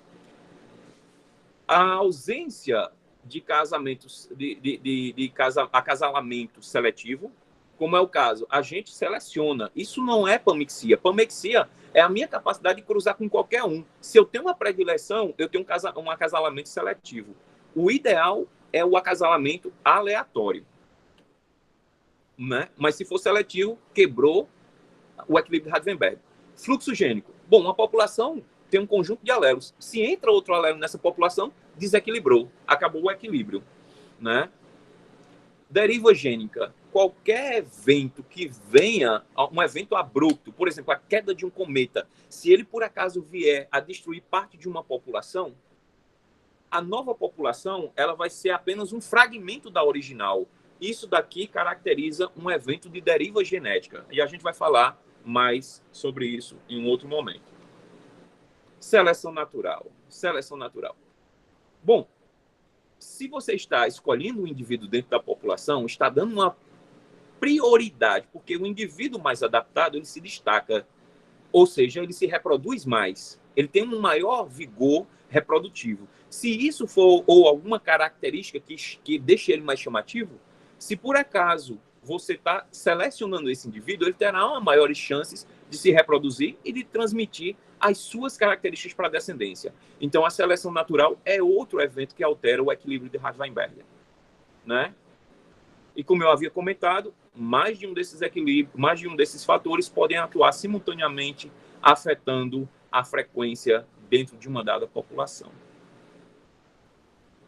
Bom, o nosso encontro de hoje, né? Eu me empolguei, confesso a vocês que eu me empolguei. Tinha mais coisas a falar, né? Mas, assim, pelo avançar da hora e as recomendações dadas pelo SEAD, nós vamos concluir esse nosso encontro aqui. Todavia, eu gostaria de falar com vocês a respeito de os dois próximos encontros que eu quero fazer com vocês, né? Para a gente falar mais a respeito de cada tema, tirar as principais dúvidas, né? Então, nossa prova está programada para o dia 4 de dezembro. Valeu, Ana. Para o dia 4 de dezembro, ou seja, há aproximadamente 2 semanas. Eu queria combinar com vocês para a gente fazer 2 encontros de revisão. Um no dia 1º e outro no dia 2. A gente faz um encontro de 2 horas em cada dia. Se no primeiro dia a gente conseguir sanar todas as dúvidas, beleza. Se não, nós fazemos um segundo dia, que é dia 3. Eu quero saber de vocês. Vocês estão de acordo? Qual horário, professor? Seria esse mesmo horário? Não, como é dia de semana, eu prefiro à noite, porque esses dias, terça e quarta, eu tenho aula o dia inteiro. Então, pronto. A minha ideia seria da gente pegar, tipo assim, de umas 6h30 para dar tempo, ou 6h30 até vocês me dizem. né? Então, seria para dia 1º e dia 2.